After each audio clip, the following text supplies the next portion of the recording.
Sa pagpanaw ni Lolo Kiko, isa pong mahabang proseso ang susundan ngayon ng simbahang Katoliko. Ito pong proseso na in some ways binubuo ng tradisyon ng simbahan, pero sa ibang bahagi ay impluensya na ni Pope Francis.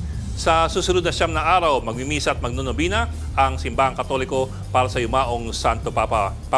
Ang tawag po dito ay Novendiales, 9 days na pagluluksa. Ang panahon pong ito ay tinatawag na sede vacante or while the seat is vacant, habang walang nakaupo sa trono ni San Pedro. Sa panahon pong ito, malaki ang papel ng tinatawag na Camerlengo o yung administrator ng Vatican na si Cardinal Kevin Farrell. Ang Camerlengo ay ang nag-verify ng pagkamatay ng Santo Papa. Siya rin po ang mag-aayos ng funeral arrangements, umaasikaso ng Papal Conclave at siya rin ang parang OIC ng Vatican hanggat wala na hahalal na bagong Santo Papa. At hanggang sa kanyang pagkamatay, may impluensya pa rin si Pope Francis.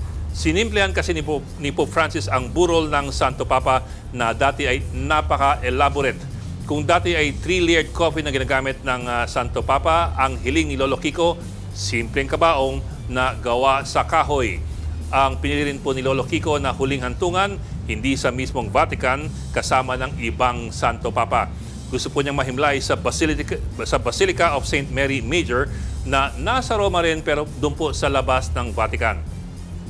Mga 2 linggo matapos ang libing, inaasahang magsisimula na ang Papal Conclave o yung pagpili ng College of Cardinals ng susunod na Santo Papa. Ngayon pa lamang, inaasahang naghahanda na po ang mga kardinal mula sa iba't ibang bahagi ng mundo para magtungo sa Roma para sa Papal Conclave. Ang Papal Conclave ay ang pagpili ng mga kardinal ng bagong Santo Papa. Noong unang panahon, hindi po regular ang proseso ng pagpili ng susunod na Santo Papa. Si San Pedro ang unang Papa. Una raw inappoint ang kanya mga susunod na successor, si Pope Linus, Cletus at si Clement. Si Pope Fabian noong taong 236 napili na Santo Papa dahil dumapo raw sa kanya ang isang kalapati na isa raw senyales ng bendisyon ng Holy Spirit. Ngayon, taong 1059 na nang mabuo ang College of Cardinals, ang tanging grupo na hanggang ngayon ay namimili ng susunod na Santo Papa. Ito po ang pagpupulong ng lahat ng mga kardinal mula sa iba't ibang sulok ng mundo. Taong 1970, pinag-utos ni Pope Paul VI na mga kardinal lamang na wala pang 80 anyos ang maaaring bumoto para sa susunod na Papa. Halimbawa, ngayon po meron tayong 252 na kardinal, pero 135, hindi po 138, 135 lamang sa kanila ang wala pang 80 at sila lamang ang pwedeng bumoto.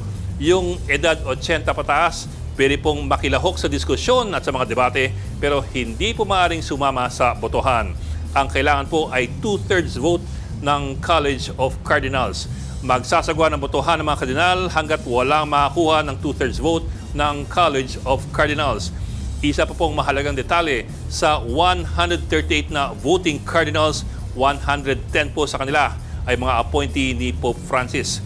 Katunayan, 2 po sa kanila kaka-appoint lamang bilang kardinal nitong nakaraang Disyembre. Halos 8 sa bawat 10 voting cardinals ay pinili mismo ni Pope Francis. Kaya't kahit nagpaalam na po si Pope Francis, ramdam pa rin ang kanyang magiging impluensya sa simbahang Katoliko. Mga kapatid, Ed Lingaw po, maging maalam at may pakialam sa mga napapanahong balita sa ating bansa. Para sa mas malalimang pagtalakay at paghimay sa mga issue at headlines, tumutok lamang at pag-subscribe sa social media pages ng News 5.